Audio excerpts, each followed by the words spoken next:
Hello everyone, welcome to A Classes. As the title mentioned, today's discussion is about the strategy of note making. So in this contest, students generally have following 4 queries. So we are going to discuss it one by one. Let's start. So before starting about the strategy of note making, it is very much essential for us to know, is it really necessary to take note or not? So if I talk about specifically for UPSC examination perspective, we all know that the syllabus itself is a bulky material. And if we see the exam pattern, it has mainly 3 stages: preliminary stages, mains and interview. So to clear all the 3 stages together, it is very much crucial to have a thorough understanding of each and every topic mentioned in your syllabus. If I specifically talk about the mains answer writing, to reflect a good presentation and critical thinking in your mains answer writing, the first step should be note making.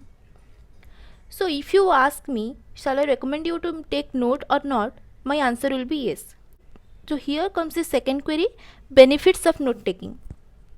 It will help you in focusing on the syllabus and you will not be distracted from the central topic. It will help in separating the essential and non-essential stops from your resources that you are referring, reducing the size of your document, and ultimately it will help you in more revision or multiple revision and more retention. It also develop critical thinking and better understanding of topic. So as now we are well aware of the benefits of note taking, now come to the strategy of note taking. Before coming to the strategy of note making, it is very much essential for you to know when you should make your notes. See, many people started their note making in their first reading itself. I will say this is a very wrong approach. They only ended up with copying the sources. So you should avoid that and always make your note in your second or third reading itself. It will help you in making better notes. Before making notes, you should always analyze the previous question paper and syllabus thoroughly. Use simple language in your note, don't copy the bookish language. If you are making handwritten notes, then use a A4 size paper and jot down all the facts related to that topic in a single page only and upgrade it with current issues. Use a lot of mind maps, flowcharts and diagram in your note. It will help you better presentation of your answer writing.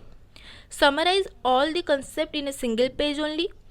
Last but not the least, organize the whole note syllabus wise properly and have an index. Having an index help you in preparing or revising your note in the last time. Now we are done with the strategy of note making and now I am going to show you a sample of note making, how you should make your notes. So this is a sample. Here I picked up a topic that is known as farmers bills, which is currently in news. So here the farmers bill is the central topic. As you can see I used mind map format in this note. I use the mind map format. This is the central topic and these are the subheadings. So whatever topic you are picking up, jot down all the facts and all the issues related to that in 1 or 2 pages only. So this will help you in revision and your purpose of note making will be satisfied. I am extremely sorry that I find some typing error here. Let me correct it. It's in language, chart and in syllabus. Yes, it's fine now. So this is all about it. Thank you for watching. Click to subscribe.